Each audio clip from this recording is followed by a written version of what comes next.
Good evening, everyone. Welcome to the Bible study from headquarters. We'll begin in chapter 14 and verse 1 tonight.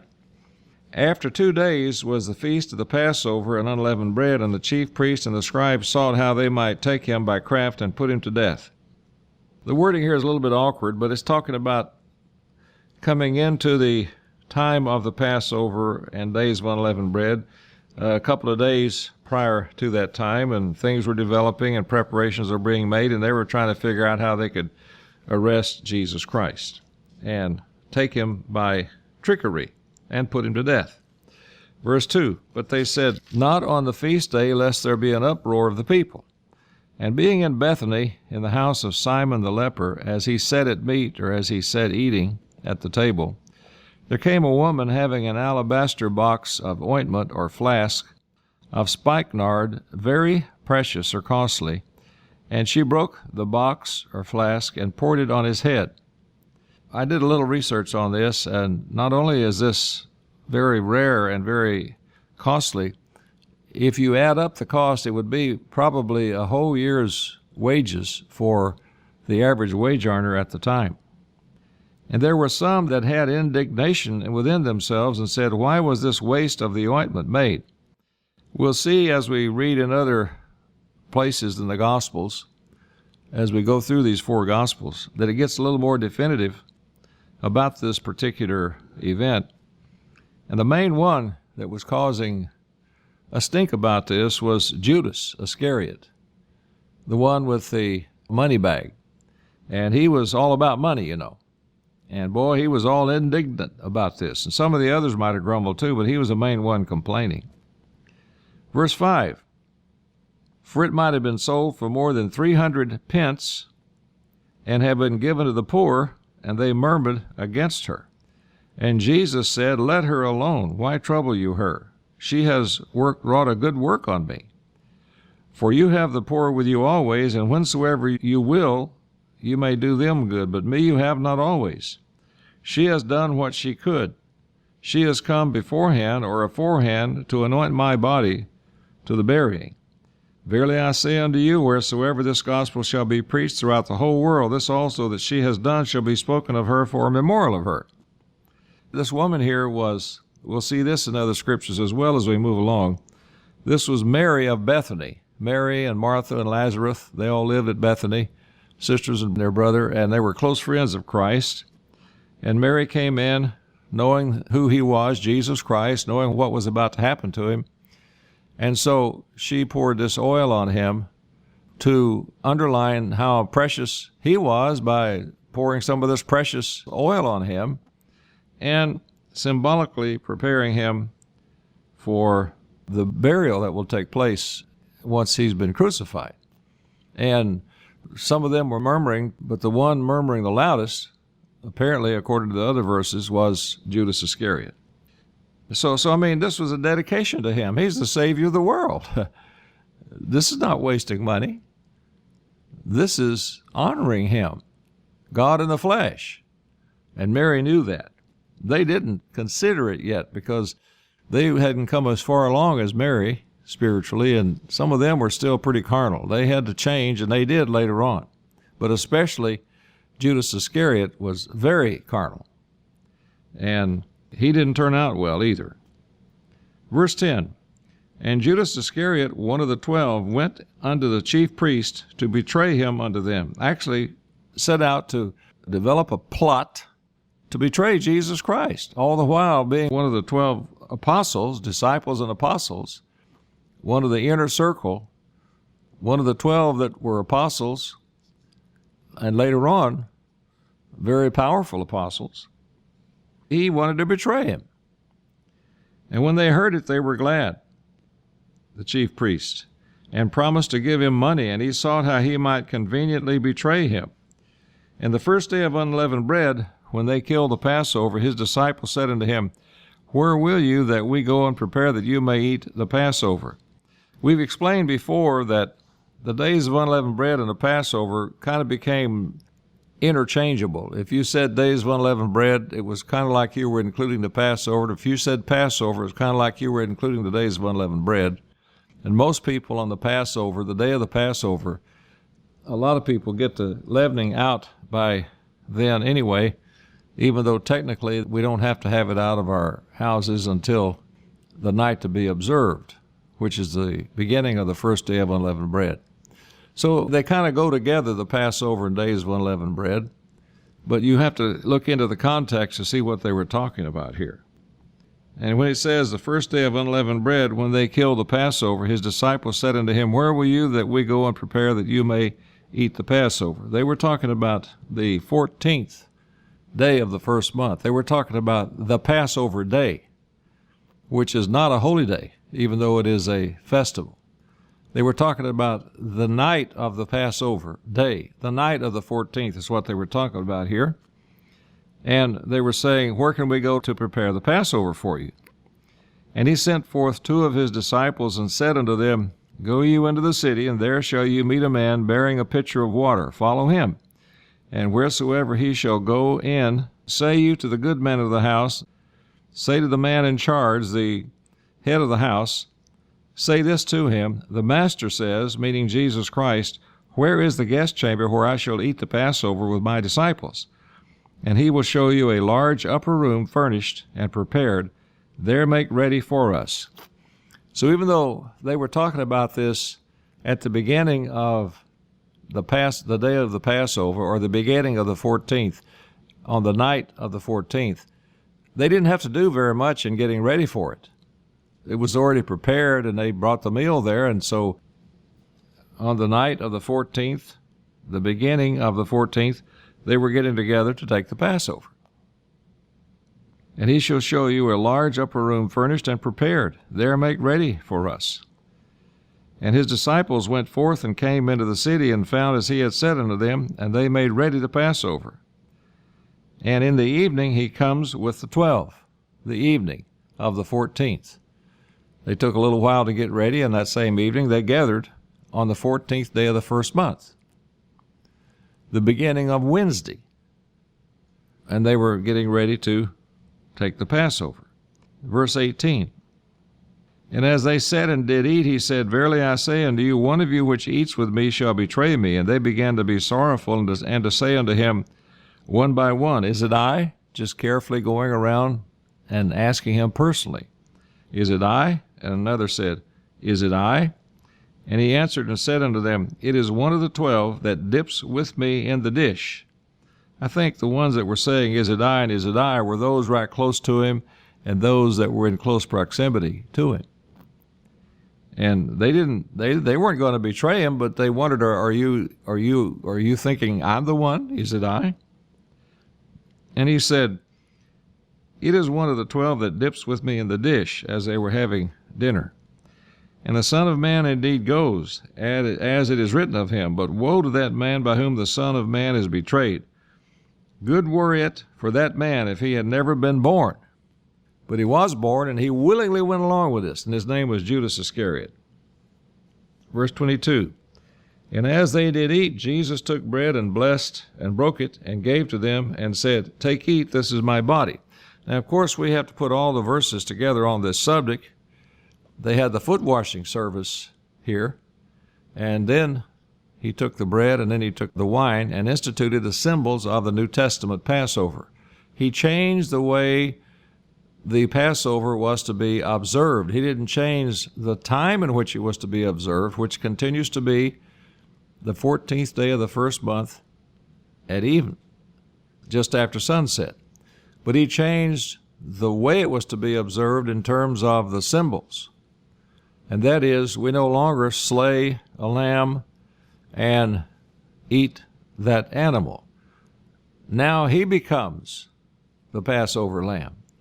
So he said, This bread is symbolic of my broken body, and this wine is symbolic of my shed blood, as he instituted the New Testament Passover. Verse 22, And as they did eat, Jesus took bread and blessed it, and broke it, and gave to them, and said, Take, eat, this is my body. Verse 23, And he took the cup, and when he had given thanks, he gave it to them, and they all drank of it. And he said unto them, This is my blood of the New Testament, which is shed for many. Verily I say unto you, I will drink no more of the fruit of the vine until that day that I drink it new in the kingdom of God. So we follow this pattern. We follow this clear example in God's church today, and we do this as well. He didn't open with prayer. He didn't close with prayer. Neither do we.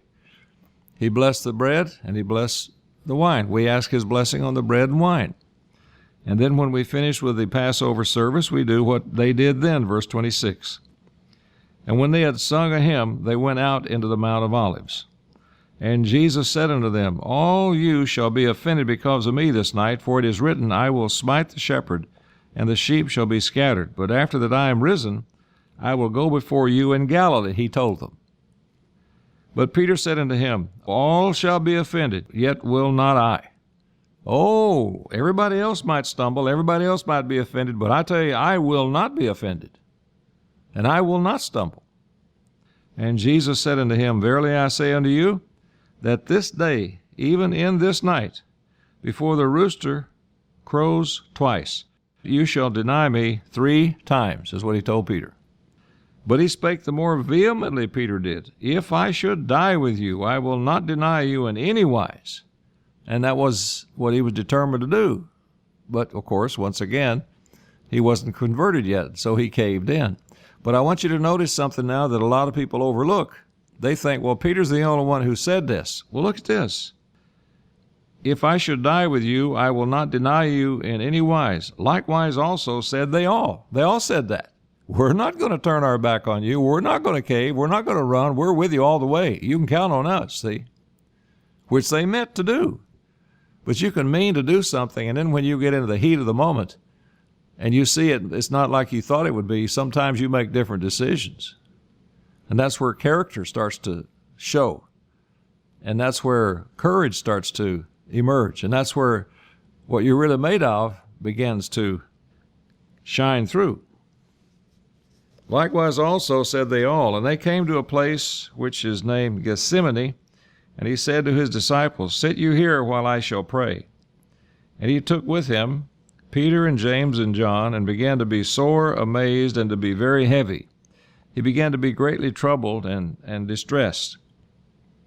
And he said unto them, My soul is exceedingly sorrowful unto death. Tarry you here and wait for me. My life, my being is really, really stressed out because of what's facing me. Don't forget, he was a human being. He was God in the flesh. He had feelings. He had emotions. He had nerve endings. He had blood vessels. He had muscles. And he had pain.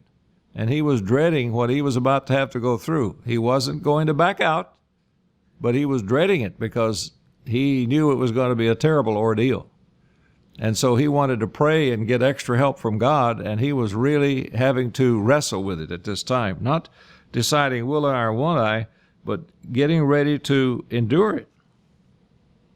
My life, my being, my soul is exceedingly sorrowful unto death. Tarry you here and watch. And he went forward a little and fell on the ground and prayed that if it were possible, the hour might pass from him. He kneeled down before the great God on the ground. And he said, Abba, Father. Abba meaning a personal kind of title addressed to Father. It wasn't just Father, but it was really a special way of addressing God the Father. Father, Dad, my Maker, my being. Abba, Father. All things, he said that, all things are possible unto you. Take away this cup from me. Nevertheless, not what I will, but what you will. And I don't know of any attitude more important than that. The bottom line of all of us has to be, not my will, Father, your will be done. And that was the bottom line with Jesus Christ. I'm talking to you about what I feel, Father. I'm talking to you about what I'm hoping for. I'm talking to you about what I'm requesting. I'm talking to you about what other way there might be. But one thing is for sure, the bottom line is this, Father, not my will, but your will be done. And he comes, and he finds them sleeping, and said unto Peter, Simon, sleepest thou? Could not you watch 1 hour, Peter? Could you stay awake and kind of be watching while I'm over there praying? I thought I could count on you. Verse 38, watch you and pray, lest you enter into temptation. The spirit truly is ready, but the flesh is weak. Be careful, Peter. Be on your toes. I know you talk a good fight, You say good things. That's what you intend. But then there's a matter of being human and having flesh and having feelings and succumbing to those feelings. So there were lessons to be learned here by everyone. Verse 39, and again he went away and prayed and spoke the same words, prayed again to God about this matter. And when he returned, he found them asleep again, for their eyes were heavy. Neither wist they what to answer him, neither did they know what to answer him or what to say or how to respond. And he comes the third time. He kept going back to God. He wasn't nagging God. He wasn't using vain repetition. He was beseeching God. He was importuning God. He was really looking to God and asking him about this matter and discussing it with him, but always not my will, Father, but your will be done. Verse 40, and when he returned, he found them asleep again, for their eyes were heavy, neither knew they what to answer him. And he comes the third time and said unto them, Sleep on now and take your rest. It is enough. The hour is come. Behold, the Son of Man is betrayed into the hands of sinners. This particular translation in verse 41 doesn't really make it clear. It's like he said, okay, you're so sleepy. All right, fine. Just go ahead and sleep on and take your rest. That's not what he meant. He came back and found them sleeping. And the third time he came back and found them sleeping, he didn't tell them, well, since you're going to do it anyway, just go ahead and do it. A better translation renders this differently. Are you still sleeping and resting? Not sleep on now and take your rest. There you go sleeping again, and there you go resting again. In other words, he was saying, he comes a third time, and he says, are you still sleeping and resting? Every time I come back, I expect you to be watching, but you're asleep. And here you are again. Are you still sleeping and resting? That's the better translation in verse 41. Then he says, it is enough. It's over. It's done. It's finished. Now comes the end, so to speak. It is enough. The hour is come. Behold, the Son of Man is betrayed into the hands of sinners. Verse 42, rise up, let us go. Lo, he that betrays me is at hand. He wouldn't say, all right, go ahead and go to sleep, and then say, rise up. So that's why I'm explaining and clarifying what the real translation and real meaning is. He says, all right, it's enough. We've done all we can do here. The time has come. Everybody get up. Let's go. It's all set in motion now. It's underway. Verse 43, talking about his betrayal and everything that followed after that.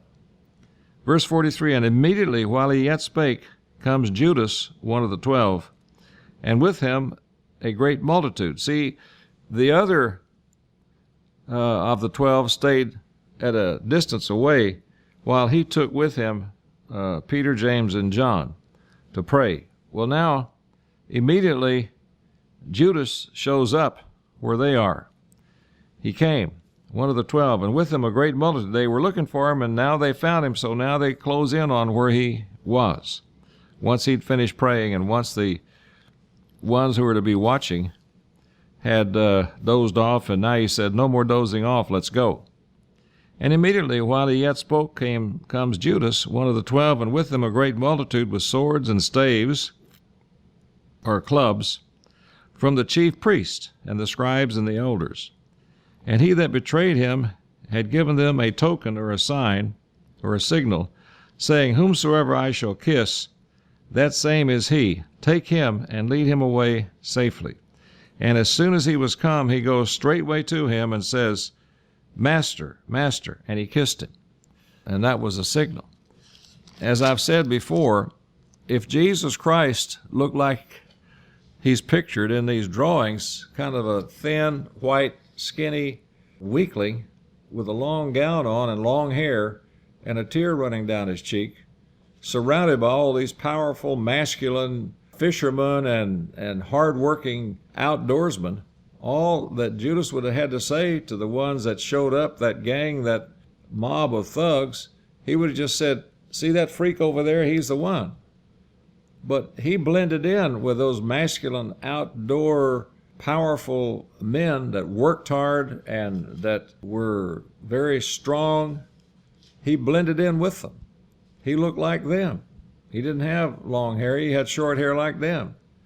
And he was an average-looking, powerful, Jewish young man who was used to working hard and being outside. That's what the other group looked like too, and so the only way they would know who he was is for Judas to point him out in some way, and they, of course, agreed ahead of time that the signal would be who he walked up and greeted with a kiss on the cheek, a custom of greetings and all that. And he went over there and he said, okay, the one that I kiss, that's going to be the one you want. And when you see me do that, then lead him away safely. So he walked up to him, Master, Master, and he kissed him. And what'd they do? Well, they laid hands on him and took him. They grabbed him. And one of them that stood by drew a sword and smote a servant of the high priest and cut off his ear. Once again, we'll read in other sections of the Bible that this was Peter who did that. He said, you're not going to take him. I'm going to protect him. And so he drew the sword, and he wasn't swinging for this guy's ear. He didn't say, oh, I know what I'll do. I'll take care of this guy. I'll just reach up and I'll very cleanly just kind of slice off his ear. He was going for his head. He swung for his head, and the servant of the high priest kind of moved and ducked, and it caught his ear, and he cut his ear right off. Now, we'll see as we go into this in other sections of the Gospels, Christ rebuked Peter, told him to get behind him, and he reached down and got the ear and put it back on the man and healed him, and he got his ear back. That's what Christ can do. And so he restored his ear fully. It doesn't say Peter here, but it says Peter in other places. It's clear that it was Peter that did this. Verse 48, and Jesus answered and said unto them, are you come out as against a thief with swords and with clubs and staves to take me?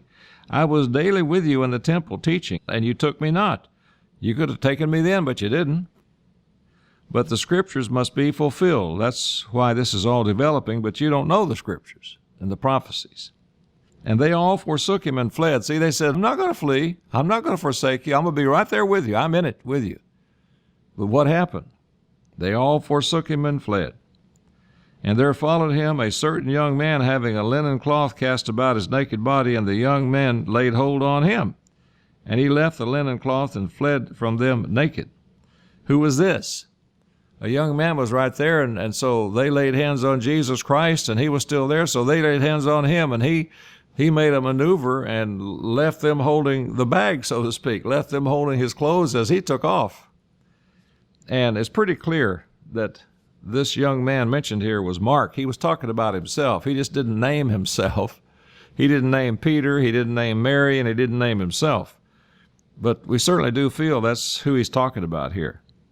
He hadn't yet fully come to the total commitment he did later on in serving Jesus Christ and serving his people and being a very powerful servant later on in helping and serving alongside Peter and Paul.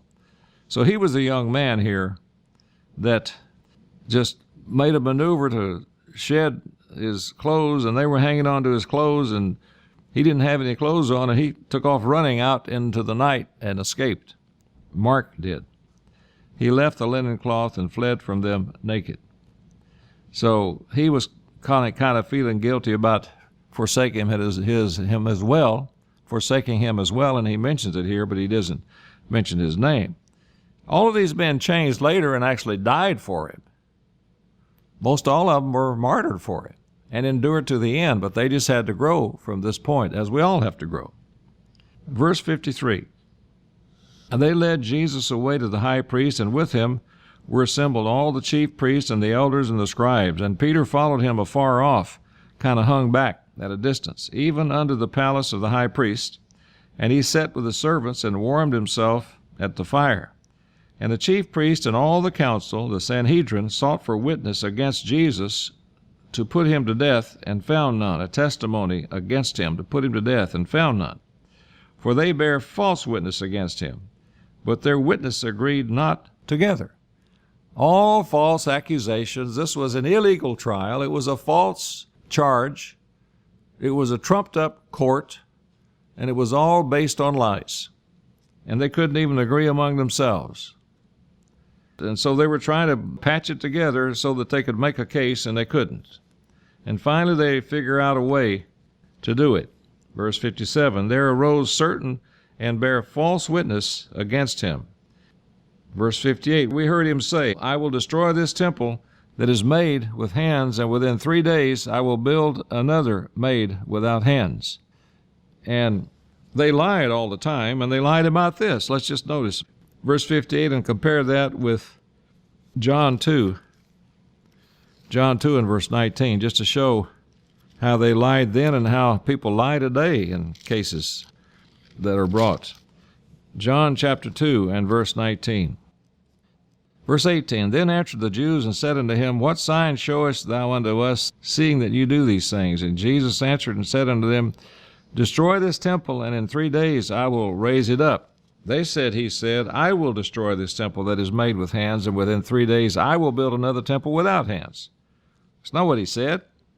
He said, destroy this temple, and in 3 days I will raise it up.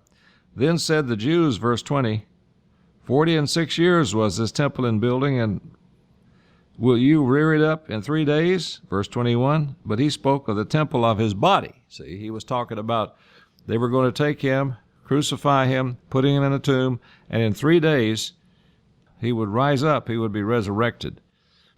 Speaking of his body, the temple of his body. The Bible interprets the Bible. So that's in John chapter 2 and verse 19. Okay, back to Mark chapter 14 and verse 58. We heard him say, I will destroy this temple that is made with hands, and within 3 days I will build another made without hands. And so John chapter 2:19 clarifies that and what he was talking about. Verse 59, but neither so did their witness agree together. And the high priest stood up in the midst and asked Jesus, saying, answerest thou nothing? What is it which these witness or testify against you? But he held his peace. He kept silent and answered nothing. Again the high priest asked him and said unto him, are you the Christ, the Son of the Blessed? And Jesus answered, I am. And you shall see the Son of Man sitting on the right hand of power and coming in the clouds of heaven. Then the high priest rent his clothes and says, what need we any further witnesses? And he tore his clothes, and he didn't even do that at a legal time and in a legal way. And he was making a false charge, and he was doing this in a flamboyant, dramatic gesture to underline how terrible Jesus was and how something needs to be done here. And, you could just see all this drama that they were pulling together to try to make their case. What need we any further witness? You have heard the blasphemy. What think you? They all condemned him to be guilty, and they all condemned him to be guilty of death. And there was nothing that he said or did that made him guilty of death. But they kept trumping up the charges and pushing, and playing politics is what it was. And some began to spit on him, and to cover his face, to blindfold him, and to beat him or buffet him, and to say unto him, prophesy. And the servants did strike him with the palms of their hands, fists and slaps and punches, and telling him, okay, you're blindfolded, you can't see. Now, if you who you say you are, tell us who just hit you. Just so utterly disrespectful and hateful and mean and brutal. And as Peter was beneath in the palace, there comes one of the maids of the high priest. He was below in the courtyard of the palace, Peter was, warming himself. And when she saw Peter warming himself, she looked upon him and said, you also were with him, and you also were with Jesus of Nazareth. Said it right in front of people. You were with him. But he denied, saying, I know not, neither understand I what you say. And he went out into the porch, and the rooster crowed. Verse 69, and a maid saw him again, a servant girl, and began to say to them that stood by, this is one of them. Peter, this man right here, might not have called his name, but this man, referring to Peter, he was one of them. He's a part of this Jesus group. And he denied it again. And a little after, they that stood by said again to Peter, surely you are one of them, for you are a Galilean, and your speech agrees thereto. Your accent proves you're from that part of the country. You have a Galilean accent. But he began to curse and to swear, saying, I know not this man of whom you speak. So there was Peter now. He was tough. He had a temper, and he'd lost his cool, and boy, he started just letting it fly. Lying and denying Christ, just like Christ said he would. Verse 72, and the second time the rooster crowed. And Peter called to mind the word that Jesus said unto him, before the rooster crows twice, you will deny me 3 times. And when he thought thereon, he wept. And I think probably this was the beginning of Peter coming to really deep, profound, total repentance. He just sobbed because he had done what he said he wouldn't do and Christ said he would do. And now he just saw how far away he was from being deeply converted and yielded to Christ. And so he just broke down and cried and wept. And I think that was the beginning of his deep, total conviction, commitment, and conversion, even though he was already with Christ. I wanted to point out one thing. Verse 30, it says, Jesus said unto him, verily I say unto you that this day, even this night, before the rooster crows twice, you shall deny me 3 times. I wanted to mention verse 30 because that shows that the day starts at night, not at midnight, but at sunset. The beginning of the day is when it gets dark. Sunset, night. This day, even in this night. There are other places that show that too, but there's an example of how the day starts at sunset, starts with the beginning of darkness, not at midnight. All right, I believe that covers most of, or all of the notes that I have that I wanted to cover with chapter 14. Okay, we'll stop there. Until next time, this is Charles Bryce with the Enduring Church of God.